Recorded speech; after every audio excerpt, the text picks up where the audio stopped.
Hola, ¿cómo están? Yo soy Sebastián Núñez, infectólogo del sanatorio, y en esta clase vamos a hablar de profilaxis antibiótica de infecciones respiratorias en pacientes inmunosuprimidos.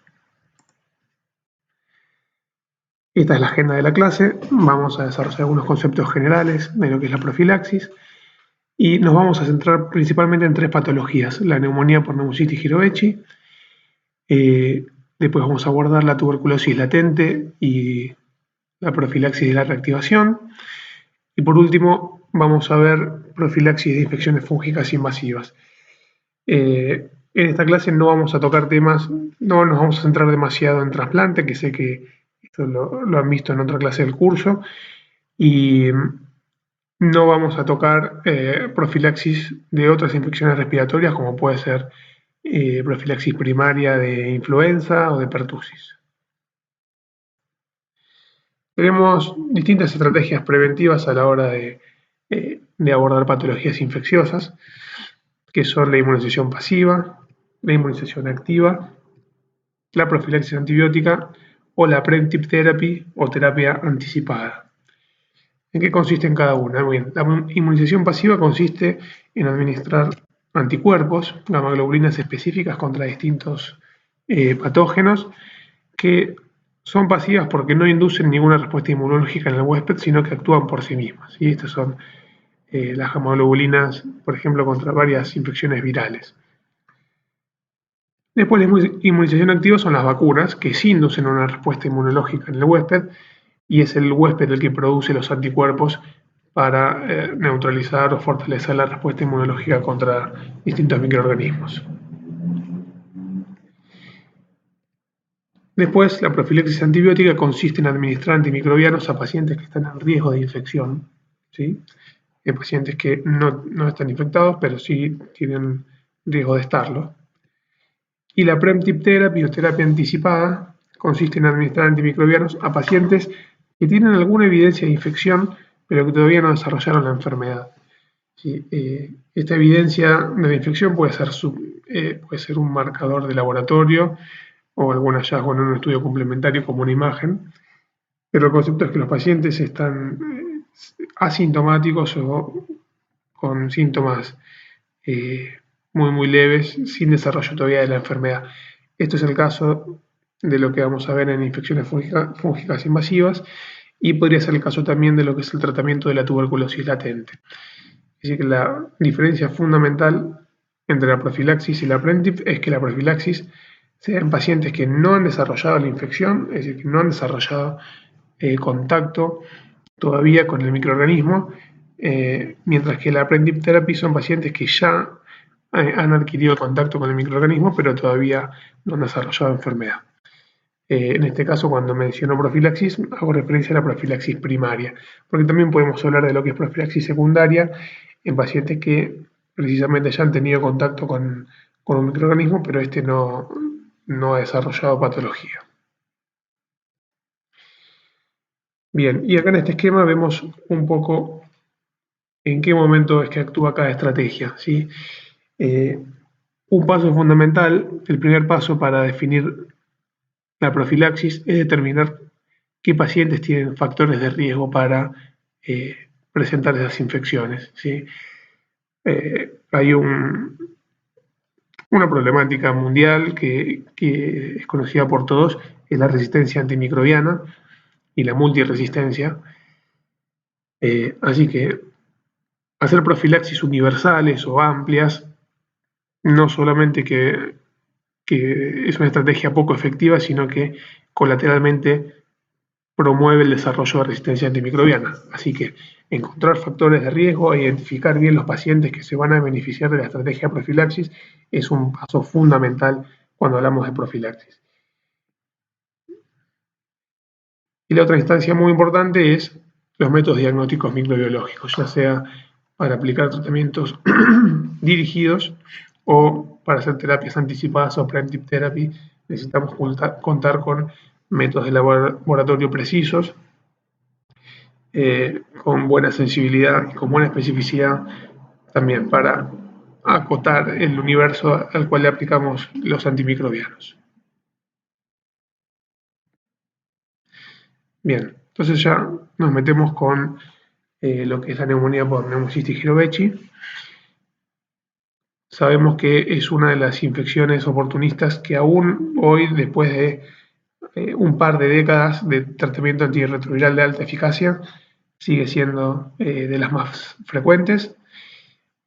Pero lo que es llamativo, sobre todo en países en los cuales la epidemia de HIV está controlada y el acceso a los tratamientos es masivo, eh, la incidencia de la neumonía por neumocistis está aumentando mucho en pacientes no HIV.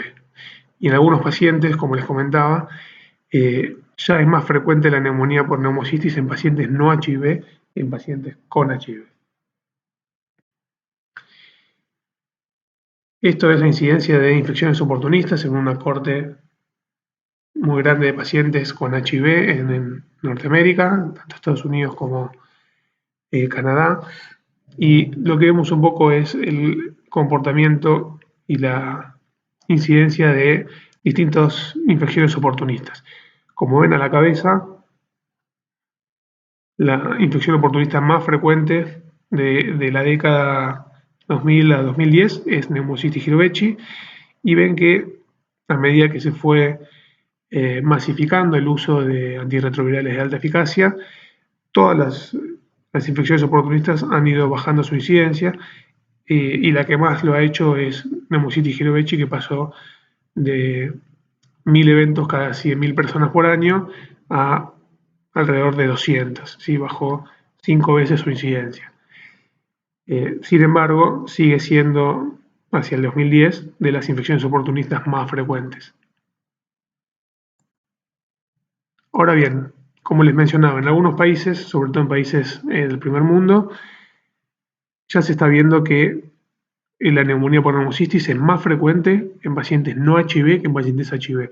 Este es, por ejemplo, es un estudio de España que incluyó aproximadamente 1.200 pacientes con neumocistis Girovechi y fueron analizando los factores predisponentes de los pacientes a lo largo de los años, y lo que observaron es que la incidencia en pacientes HIV negativos fue en aumento. Fíjense que en el 2008 tenía una incidencia de 4.4 por millón de habitantes. Acá la incidencia la medida distinta, no era cada 100.000 personas año, sino era por millón de habitantes. Mientras que en HIV positivos la incidencia fue decayendo de 15.5 en el 2008 a 13.4 en el 2012, que fue el fin del estudio. Ambos cambios en las incidencias son significativamente estadísticos. Entonces acá se puede empezar a ver lo que es el cambio de tendencia. Algo similar ocurre en otras partes del mundo. En Japón, por ejemplo, vemos que en rojo la incidencia de neumocistis esto es en Corea, incidencia de neumocistis en pacientes HIV negativos que va en ascenso, mientras que la incidencia en pacientes HIV negativos va en un claro descenso. En nuestro país, lamentablemente, no contamos con datos de incidencia de neumocistis, ni en HIV positivos ni en HIV negativos, pero bueno, la tendencia en países desarrollados es clara, y es probable que en nuestro país comencemos a ver más patología de este tipo en pacientes no HIV. Entonces, para abordar principalmente este grupo de riesgo, los pacientes HIV negativos, ya que, bueno, es claro, está muy claro desde el inicio de la historia del HIV que la neumonía por neumocistis es de las oportunistas más frecuentes, y por lo tanto la estrategia de profilaxis está ampliamente distribuida. Sin embargo, los HIV negativos todavía no está muy distribuido, o todavía no está muy en claro cuándo hacer profilaxis. Así que vamos a centrar la charla de neumocistis fundamentalmente en este grupo, los pacientes HIV negativos. Como les comentaba, tenemos tres grandes grupos de pacientes inmunosuprimidos, que son los pacientes con trasplante, tanto de órgano sólido como halogénico, los trasplantes de mayor riesgo para desarrollar neumocistis son el cardíaco y el cardiopulmonar, pero el resto de los trasplantes, sobre todo el renal o el hepático, también conllevan riesgo un poco más bajo que el cardiopulmonar, pero sin duda que tiene riesgo de desarrollo de neumocistis, y es por eso que todos los trasplantes de órgano sólido van con profilaxis de neumocistis. Y en cuanto al trasplante de médula, el que representa más riesgo es el halogénico. El otro grupo de pacientes HIV negativos son los pacientes oncohematológicos, y el tercer grupo son los pacientes con enfermedades autoinmunes que requieren un tratamiento inmunosupresor. Así que vamos a desarrollar esto un poco más.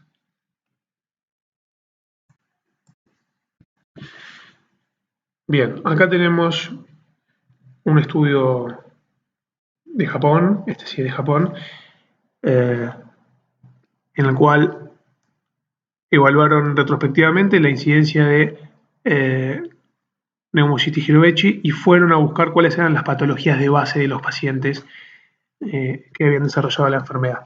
Y encontraron que aproximadamente un tercio correspondía a pacientes oncohematológicos, un tercio a pacientes trasplantados y el resto era variado, distribuido entre patologías autoinmunes e inflamatorias o tumores de órgano sólido. Para hablar un poco de la carga de enfermedad. En este estudio español, que tuvo una N de 1.200 pacientes con neumocitis Hirovechi, lo que observaron, también para ver la carga de enfermedad, para ver en qué pacientes se presenta la patología, que principalmente 2/3 de los pacientes se daban en de los casos, se daban en pacientes con neoplasias hematológicas. Acá aparece el grupo de los pacientes con patología pulmonar crónica, ¿sí? Y pacientes con cáncer distintos de los oncohematológicos. 2/3 de los casos de neumocistis en HIV negativos se veían en estos tres grupos. Ahora bien, esto nos habla, estos dos trabajos que veíamos, nos habla de la carga de la enfermedad, es decir, de en qué pacientes se ve más frecuente el desarrollo de neumocistis, pero no nos habla de la incidencia. Es decir, hay patologías que por su frecuencia van a mostrar desarrollo de neumocistis, pero eso no dice que sean las patologías de mayor riesgo. Y eso es lo que investigó este estudio francés, que retrospectivamente durante 20 años, incluyendo 154 casos de neumocistis, y comparándolo contra los ingresos que tuvieron a lo largo de ese periodo de 20 años, pudieron establecer la incidencia en este centro en Francia. Y lo que vieron es que la mayor incidencia de neumocistis, es decir, teniendo en cuenta la frecuencia de la enfermedad y la frecuencia del desarrollo de la infección, se veían en patologías autoinmunológicas. Como ven, a la cabeza está la poliarteritis nodosa, con más de 90 casos por 100.000 pacientes año, después la granulomatosis con poliangiitis y la poliomiositis con dermatomiositis. Hay algo que hay que aclarar y que hay que mencionar, es que, por ejemplo, las neoplasias hematológicas vienen como en un segundo lugar, y los trasplantes también, y es que ya en este grupo de pacientes ya está más distribuida el uso de la profilaxis. Entonces, el uso de la profilaxis en ciertas situaciones ha modificado la incidencia de la infección en los distintos pacientes. Ahora bien, el uso de profilaxis en pacientes con enfermedades autoinmunes todavía no está muy masificado su uso, y todavía no está en claro cuáles son los grupos que más se benefician de la estrategia. Por eso es que en este estudio se vio una incidencia mayor en este tipo de enfermedades, no solo porque de por sí conllevan un riesgo por el tratamiento inmunosupresor, sino por la falta de uso y de consenso para el uso de la profilaxis. Entonces, ellos pudieron determinar tres grupos de pacientes: pacientes de alto riesgo, pacientes de un riesgo intermedio y pacientes de bajo riesgo. Perdón. Entre los pacientes de alto riesgo incluyeron la poliarteritis nodosa, granulomatosis con polangiitis, polimiositis y dermatomiositis, el linfoma no-Hodgkin, la LLC y las leucemias agudas. En los grupos de riesgo intermedio, la macroglobulinema Waldenström, el mieloma y los tumores sólidos del sistema nervioso central. Acá quiero aclarar algo, que los tumores sólidos no conllevan tanto riesgo de desarrollo de neumocistis, pero puntualmente los tumores del sistema nervioso central vieron en el estudio que el riesgo se daba por el uso de corticoides altas dosis en tumores con efecto de masa, ¿sí? Que eso es algo que no ocurre en general con otros tumores sólidos, no requieren uso de corticoides. Así que además de la quimioterapia y de algunas radioterapias, que también es un factor de riesgo, fundamentalmente el riesgo de los tumores del sistema nervioso central viene dado por el uso de corticoides.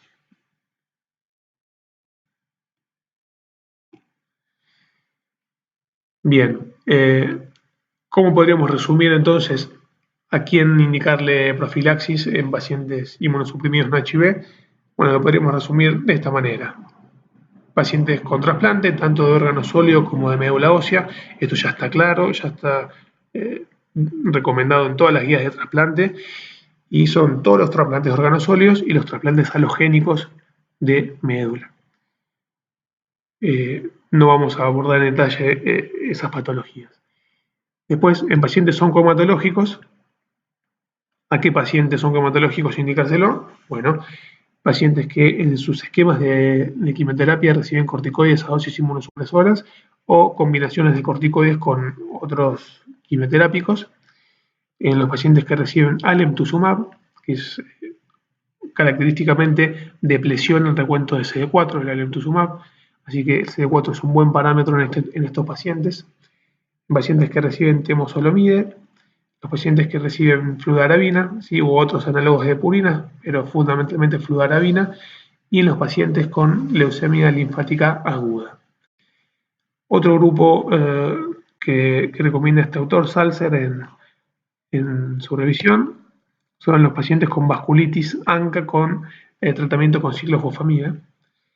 Y después, como ven, hay una serie de condiciones en las que se puede considerar utilizar profilaxis, sobre todo cuando hay combinación de otros factores de riesgo de menor peso, como el uso de corticoides, el uso de antagonistas de TNF, pacientes con patologías estructurales pulmonares. Bien, entonces vamos desmenuzando cada grupo. En pacientes con neoplasias hematológicas, esto es una guía de consenso del 2014, y se determinaron distintas situaciones de pacientes oncohematológicos. La recomendación más fuerte, como veíamos antes, es en pacientes con leucemia linfática aguda, ¿sí? Esa es la recomendación más fuerte por el tipo de inmunosupresión que genera la leucemia, que afecta fundamentalmente a los linfocitos. Como ven, esa es la recomendación de tipo A. Después, el trasplante halogénico también es otra indicación en la que coinciden todas las guías. Y después el resto de las recomendaciones tienen un poco menos de fuerza, como la leucemia mieloide aguda, que solo se recomienda la profilaxis en niños, no en adultos. El trasplante de médula autólogo también se recomienda solo en niños o en pacientes adultos que suman algún otro factor de riesgo, como por ejemplo tener una patología estructural pulmonar o estar infectado con HIV, etc.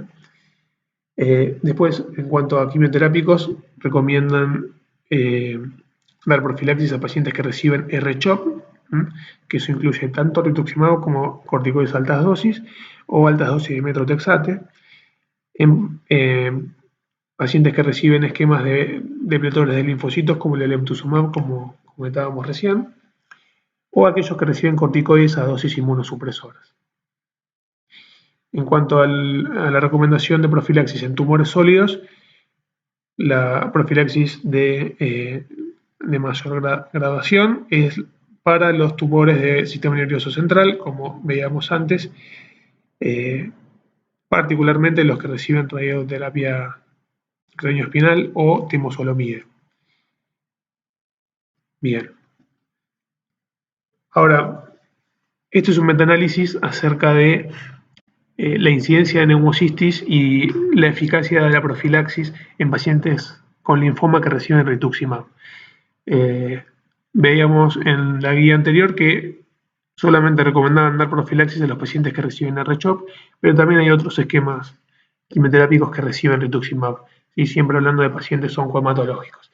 Y lo que vemos en este estudio es que los pacientes con linfoma que reciben rituximab versus los pacientes con linfoma que no lo reciben tienen un riesgo relativo de desarrollar neumocistis de 3.6, es decir que las chances de desarrollar neumocistis en los que reciben rituximab casi que se triplica.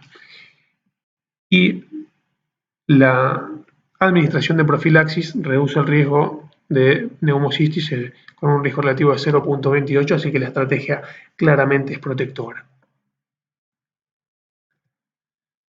Bien, pasando al otro grupo de pacientes, que eran los pacientes con enfermedades autoinmunes o colagenopatías.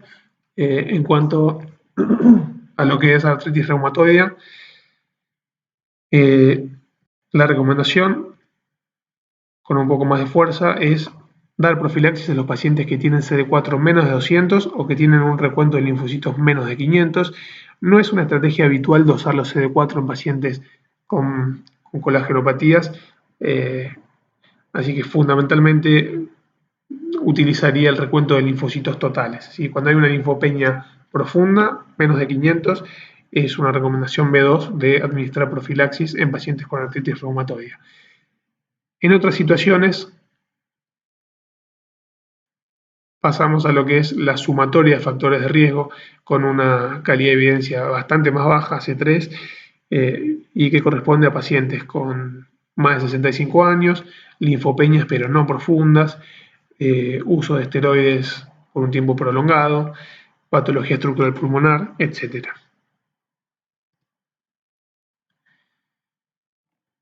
Bien, no habíamos mencionado qué hacer en los pacientes que reciben corticoides a altas dosis por tiempos prolongados, para aclararles que la dosis inmunosupresora de esteroides se consideran por lo menos 20 miligramos día de prednisona o más durante 4 semanas. Eso es lo que, o cualquier equivalente a esa dosis de otros corticoides, pero eso es lo que es considerado una dosis inmunosupresora. Y en el caso del PCP, se condice la incidencia con uso de esas dosis o más. En este estudio lo que evaluaron era el efecto de la profilaxis en la incidencia de un año de neumonía por neumocistis en pacientes que reciban corticoides a distintas dosis, pero todas dosis inmunosupresoras, y vieron que aquellos pacientes que recibieron la profilaxis bajaron el riesgo de neumocistis prácticamente a cero. Casi no tuvieron eventos de neumocistis los pacientes que lo recibieron comparados contra los que no recibieron la profilaxis. Y algo muy interesante de este estudio es que la incidencia de neumocistis estuvo directamente relacionada con la dosis de corticoides que recibían los pacientes. Y acá lo vemos. Aquellos pacientes que recibían dosis de entre 30 y 45 miligramos kilo de prednisona, está graficado en rojo, fueron los de menor incidencia en neumocistis. Los que recibían 45 y 60 tuvieron una incidencia intermedia, y los que recibían más de 60 miligramos día fueron los de mayor incidencia, casi triplicando a los pacientes que recibían entre 30 y 45. Así que este es otro dato muy fuerte a la hora de hablar de causalidad, que haya dosis, digamos, una relación dosis-respuesta. Nos habla de la relación muy estrecha y causal de los corticoides con la incidencia de PCP. Así que en definitiva podemos resumir las indicaciones de profilaxis en pacientes con inmunosupresión farmacológica con este esquema. Arrancamos de aquellos pacientes que tienen dosis inmunosupresora de prednisona o de corticoides, ¿sí? Más de 20 miligramos día o mayor, o la dosis equivalente si se usa otro corticoide, o los pacientes que reciben prednisona más otro agente citotóxico como metotrexate o ciclofosfamida, o inhibidores de TNF, que acá lo plantea como un signo de pregunta porque no en todos los estudios los inhibidores del TNF se asocian a PCP, pero sí con el uso de metotrexato o ciclofosfamida. Entonces, si no es el caso del paciente que reciba o dosis inmunosupresora de corticoides o corticoides más metotrexato o ciclofosfamida, en ese caso no está indicada la profilaxis para neumocistis. En el caso de que el esquema de inmunosupresión sean estos que estamos mostrando, hay que evaluar la duración. Si la duración del tratamiento se espera que sea menos de 4 semanas, no está indicada la profilaxis. Ahora, si está indicada, si está previsto recibir el tratamiento por más de 4 semanas, y especialmente si existen otros factores de riesgo menores como edad avanzada, linfopenia, patología pulmonar intersticial o bueno, otras causas de inmunosupresión, entonces hay que considerar utilizar profilaxis para PCP.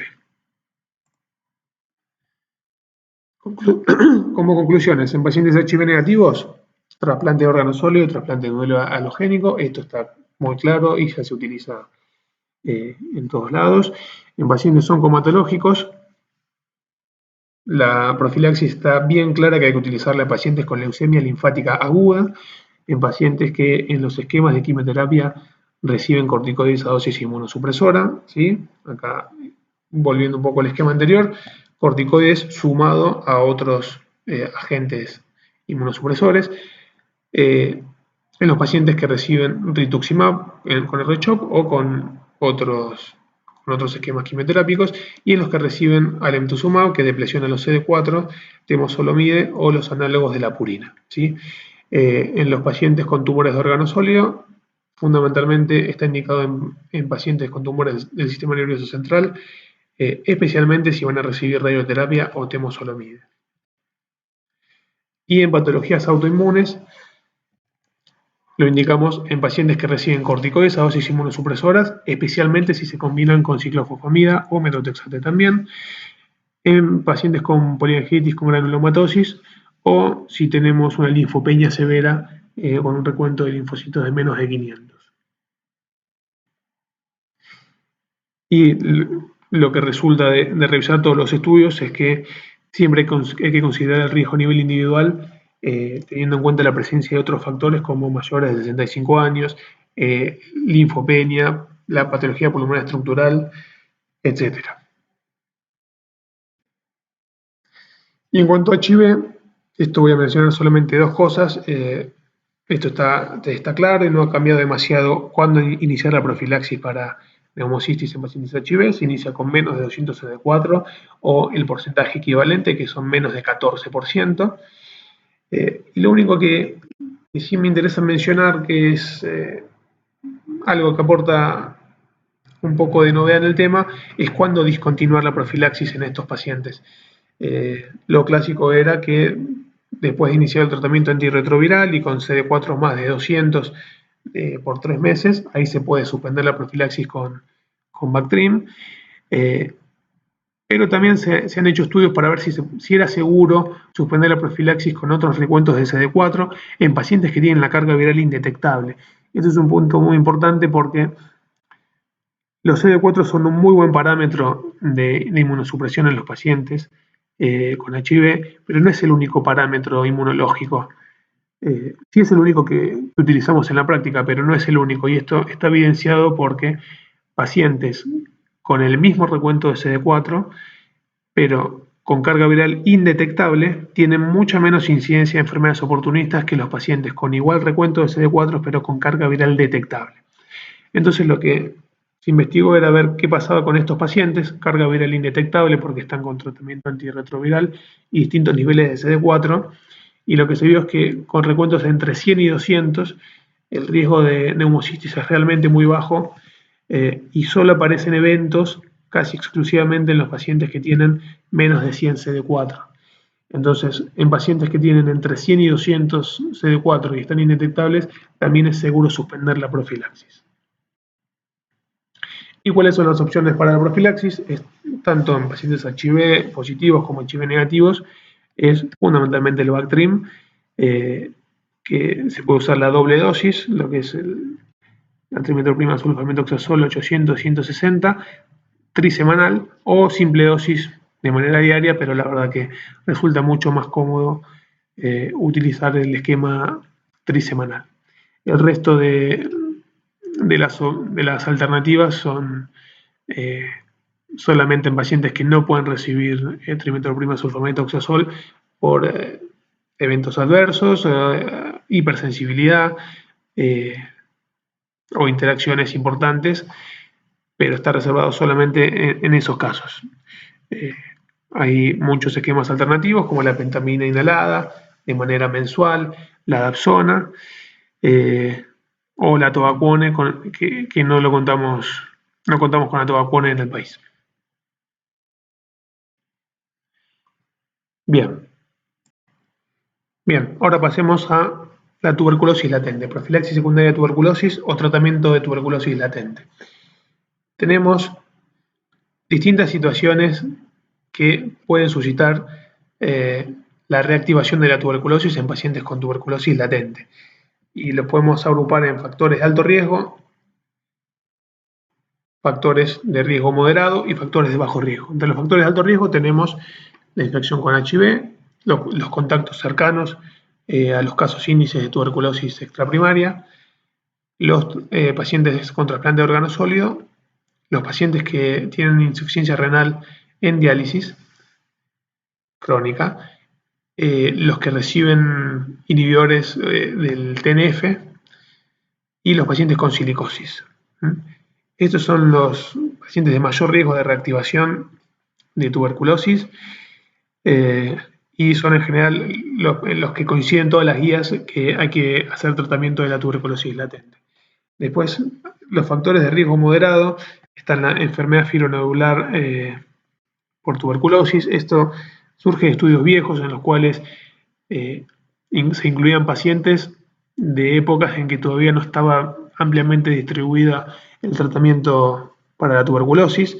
Entonces, los pacientes quedaban con secuelas pulmonares, cavitaciones o enfermedad fibronodular, y ese era un grupo clásicamente que se beneficiaba del tratamiento de la tuberculosis latente. Hoy por hoy, la mayoría de los pacientes que han recibido tratamiento recibieron tratamientos con 4 drogas, y este grupo ya prácticamente no se ve como para indicarle la profilaxis. Digamos, un paciente que no recibe un tratamiento adecuado, lo que hay que descartar más que nada, no el tratamiento de la tuberculosis latente, sino hay que descartar resistencia a la tuberculosis, micobacteriana tuberculosis, y darle un tratamiento adecuado para la tuberculosis extraprimaria. Y después, bueno, hay grupos de bajo riesgo en los cuales no está del todo claro que se beneficien del tratamiento de la tuberculosis latente.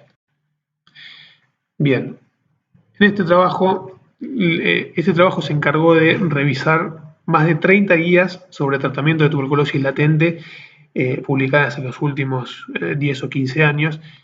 Acá este es un recorte de la tabla 3 del estudio que incluyó solamente 10 o 12 de esas guías, pero lo que les quiero graficar es que fíjense la heterogeneidad que hay entre las recomendaciones en relación a cómo actuar con la tuberculosis latente entre las distintas guías. Si bien son pacientes que no pertenecen a los mismos grupos de riesgo, muchos reciben terapias biológicas, otros reciben trasplantes, otros son pacientes con HIV, etc.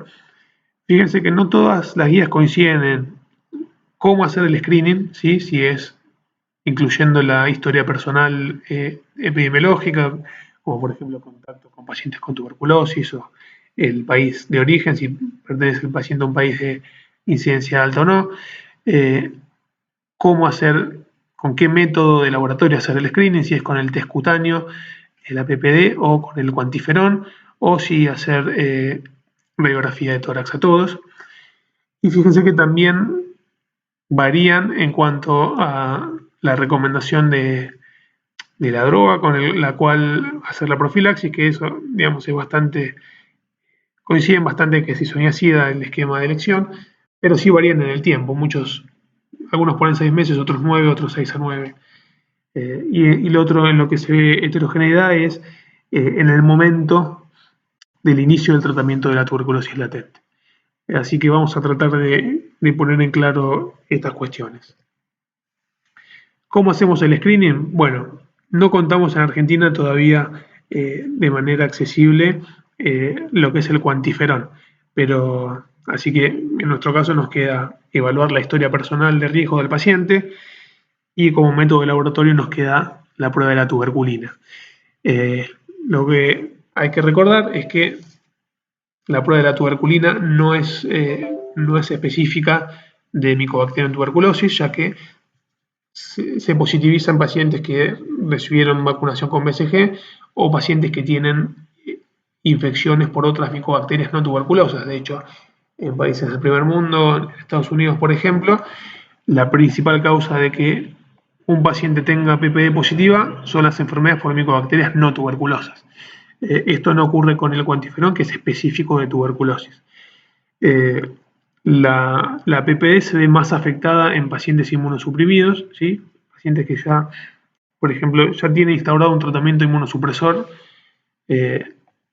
No es una prueba confiable para diagnosticar tuberculosis latente y ahí hay que basarse más en lo que es la historia personal y el riesgo epidemiológico. Fuera de estas situaciones, la sensibilidad y especificidad de la PPD y el cuantiferón son similares. Y otra ventaja que tiene el cuantiferón es que es un estudio que se realiza en una sola visita, ¿sí? En cambio, la PPD requiere que el paciente vuelva a las 48 horas para hacer la lectura, y esto en países de alta prevalencia de tuberculosis puede ser un problema porque tienen una tasa de no retorno importante y se pierden pacientes en el medio. Entonces, contar con una técnica que en el momento diagnostique la tuberculosis latente en estos países es de gran ayuda. Básicamente, cómo seguimos actuando en pacientes que tienen TB latente. Bien. Obviamente, si el paciente está sintomático, lo primero que hay que hacer es descartarle que no tenga una tuberculosis extraprimaria, pedirle putos y analizar si tiene tuberculosis u otras patologías. Y en pacientes asintomáticos, bueno, se les aplica un test de laboratorio, ya sea tuberculina, PPD o cuantiferón, lo que tengamos disponible. Si es positivo, siguiendo las recomendaciones de la OMS, recién ahí le hacemos la radiografía de tórax y si vemos que no hay ninguna patología que investigar, ahí procedemos al tratamiento de la tuberculosis latente en los grupos de riesgo. Y la otra pregunta importante es, ¿con qué tratamos la tuberculosis latente? Bien, el tratamiento clásico y en el cual coinciden la mayoría de las guías es en isoniazida durante 6 a 9 meses. Pero en los últimos años empezamos a tener muchos estudios sobre alternativas terapéuticas para la tuberculosis latente, como por ejemplo este, que es el estudio PREVENT, que se publicó en New England en el 2011, en el cual compararon la efectividad de rifapentina e isoniazida de manera semanal, ¿sí? De manera semanal durante 12 semanas. Se administraba isoniazida 900 miligramos una vez a la semana y rifapentina 900 miligramos una vez a la semana durante 12 semanas. Es decir, que eran 12 tomas de la medicación versus el esquema clásico de isoniazida que en el estudio fue durante 9 meses. El estudio incluyó más de 7.000 pacientes y se hizo fue multicéntrico en países de moderado y alta incidencia de tuberculosis. Y lo que vieron es que la tasa de tuberculosis en los que recibieron isoniazida fue inclusive un poquito más alta que la tasa de tuberculosis en los que recibieron rifapentina e isoniazida semanal, cumpliendo los criterios de no inferioridad determinados por el estudio, concluyendo que es una alternativa terapéutica segura, inclusive hasta podría ser más efectiva si tuviéramos más pacientes para analizar, ya que los casos totales de tuberculosis fueron 15 y 7 en ambos grupos, así que tampoco fueron tantos casos como para sacar muchas conclusiones. Pero la otra conclusión importante que sacó el estudio PREVENT es que las discontinuaciones, es decir, la adherencia a completar el tratamiento, fue mucho mayor en los que recibían el tratamiento de rifampicina y isoniazida que en los que recibían el tratamiento de 9 meses de isoniazida diaria. 17% de los que recibieron tratamiento combinado discontinuaron contra un 31%, casi el doble de los pacientes discontinuaron el tratamiento por alguna causa en los que reciben isoniazida por 9 meses. Este estudio se reprodujo también en la población HIV positiva con resultados muy similares. La incidencia de tuberculosis en los que recibían 9 meses de isoniazida fue ligeramente más alta que los que recibían rifampicina y isoniazida semanal por 3 meses o 12 semanas, y algo similar se vio en las tasas de adherencia al tratamiento. Los que recibieron isoniazida de rifampicina, 89% completaron el tratamiento contra un 64% de los que recibían 9 meses de isoniazida. Así que es una estrategia que por lo menos es igual de efectiva, pero que tiene mejores tasas de adherencia a completar el tratamiento. Y este es otro estudio que también se publicó en New England este año, que solamente investigó este esquema en pacientes HIV positivos, así que no podemos sacar estas conclusiones y traspolarlas a lo que es el universo de pacientes HIV negativos. Acá lo que probaron fue un esquema distinto, de utilizar rifampicina e isoniazida de manera diaria, pero durante un mes, ¿sí? Y lo compararon contra isoniazida 9 meses. Y lo que vieron fue que la incidencia de tuberculosis fue igual, 2% en ambos grupos. Y encontraron también que, al igual que los estudios anteriores, hacer tratamientos más cortos hace que los pacientes completen más el tratamiento de tuberculosis latente. 97% de adherencia versus 90% en el grupo de isoniazida 9 meses. Como conclusiones en tuberculosis latente, y en este caso vamos a seguir las guías de la OMS, perdón. ¿A qué pacientes tenemos que estudiar y hacer el screening para tuberculosis latente? Son pacientes HIV positivos, a todos los pacientes convivientes de personas con tuberculosis extraprimaria, bacilíferos sobre todo, y después pacientes HIV negativos con ciertos factores de riesgo, como que van a recibir tratamiento anti-TNF, pacientes con enfermedad renal crónica en diálisis, pacientes trasplantados, tanto de órganos sólidos como de médula ósea, y los pacientes con silicosis. Estos son los grupos de riesgo que pone la guía de la OMS del 2018, que deben hacerse screening para tuberculosis latente.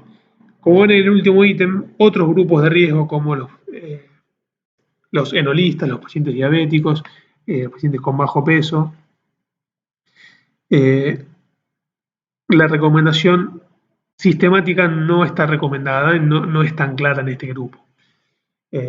Un comentario acerca de lo que es la inmunosupresión farmacológica y el screening en estos pacientes. Como les decía antes, solo contamos con la PPD, no contamos con cuantiferón, así que el screening, esto debe hacerse antes de comenzar con la terapia inmunosupresora, ¿sí? Así que esto hay que tenerlo presente a la hora de organizar el circuito de búsqueda y el screening con los servicios que más utilizan inmunosupresores, en este caso los anti-TNF, fundamentalmente en reumatología y también en enfermedades inflamatorias intestinales o dermatología. Esto hay que tenerlo bien aceitado con los servicios que ellos pidan la PPD o que, digamos, deriven a los pacientes a algún servicio de screening. Pero si el paciente ya empezó con la inmunosupresión, hacerle la PPD a esos pacientes no va a arrojar ningún resultado de valor. Y otra cosa que les comentaba también es que en la práctica, pacientes que reciben corticoides a dosis inmunosupresora fundamentalmente, también solemos hacerle screening para TB latente. ¿Y qué recomienda la OMS? ¿Con qué recomienda la OMS hacer tratamiento? Bueno, la primera línea, ellos ponen isoniazida monoterapia durante 6 meses, tanto en niños como en adultos, y ponen el esquema de rifapentina de isoniazida semanal por 12 semanas como una alternativa. Estas guías que son del 2018 todavía no había sido publicado el estudio de rifampicina isoniazida diaria por un mes en pacientes HIV positivos, así que no estuvo contemplado a la hora de hacer las recomendaciones.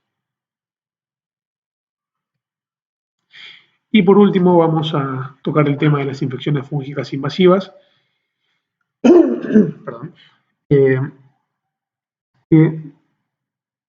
Cuando hablamos de infecciones fúngicas invasivas, estamos hablando fundamentalmente de lo que es la aspergilosis pulmonar invasiva en pacientes oncomatológicos.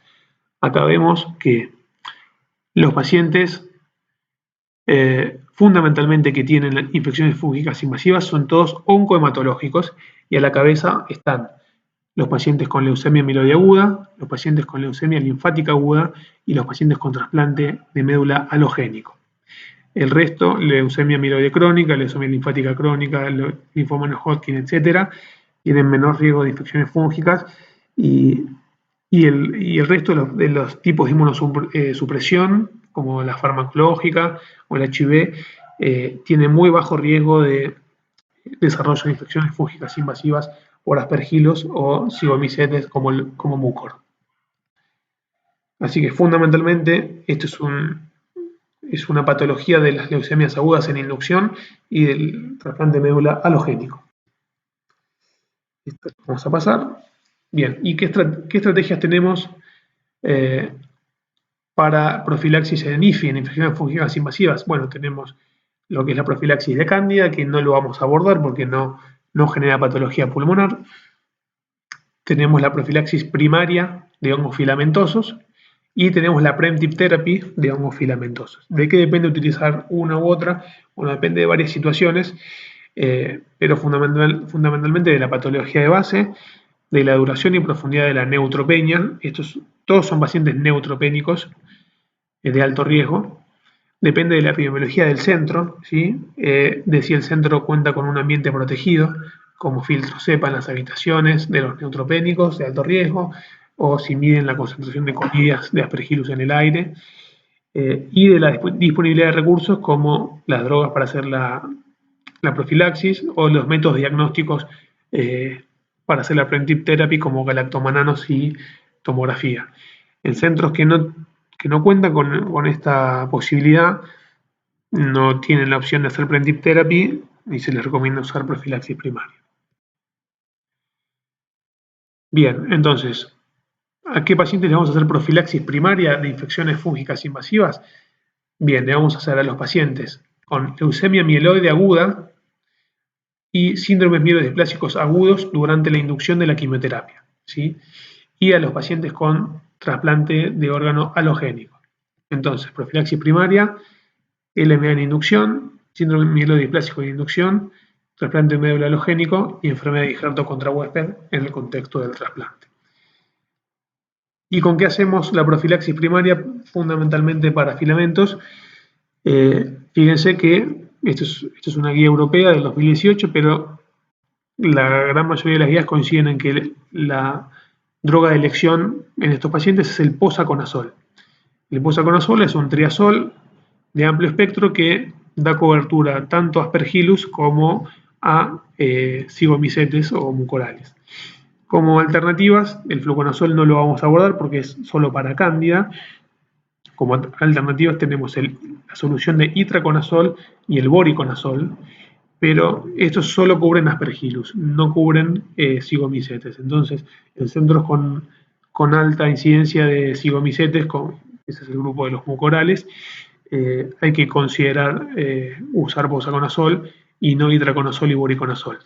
Otro aspecto importante del ítraco y del bori es que hay que dosar los niveles en sangre porque son bastante erráticos y tienen muchas interacciones farmacológicas. Y el posaconazol ofrece la ventaja de que no hay que hacer dosaje. La limitante para el uso del posaconazol es el altísimo costo que tiene hoy por hoy en el país. Y después, en pacientes que no tienen indicación de profilaxis primaria, ¿sí? Que son los que veíamos, en otros pacientes neutropénicos que no cumplen esos criterios, leucemia amiloide de inducción, síndrome amiloidiplásico o trasplante alogénico. En el resto de los pacientes neutropénicos, la estrategia es la preventive therapy, que consiste en que en los pacientes que persisten neutropénicos febriles, después del cuarto o séptimo día de antibióticos por infecciones bacterianas, consiste en comenzar a buscar los hallazgos iniciales de la infección fúngica invasiva, con tomografía de tórax y senos paranasales y con galactomananos séricos. En el país no contamos con otros marcadores como el beta-glucano y solo tenemos disponible el galactomanano. El galactomanano es específico del género Aspergillus, ¿sí? No se detecta en otras patologías como cigomicetes. Entonces, si los galactomananos son positivos y no hay evidencia de enfermedad en las tomografías, en ese momento empezamos la preventive therapy con voriconazol. Es decir, ya hay una infección en el paciente porque el marcador me está dando positiva, todavía no hay ninguna manifestación clínica ni por imágenes, pero ya le comienzo a dar, en este caso, voriconazol. Ahora, si hay hallazgos en las imágenes, en la tomografía, bueno, es recomendable evaluar algún método diagnóstico, ya sea VAL o biopsia de los senos, para hacer la identificación del género y especie. Por esto que les comentaba. Si el hongo en cuestión no es un Aspergillus, el voriconazol no cubre a otros hongos como el cigomicetes, el grupo de los cigomicetes como los mucorales, ¿sí? Estamos hablando de mucor, rhizopus, rizomucor, etc. Entonces, no le puedo dar tratamiento empírico con voriconazol porque puedo llegar a dejar esas especies afuera. Por eso es que tiene valor el diagnóstico etiológico preciso. Así que bueno, esto fue en resumen profilaxis antibiótica e infecciones respiratorias en pacientes inmunosuprimidos. Espero que les haya sido útil y bueno, si tienen alguna pregunta nos podemos contactar. Un saludo.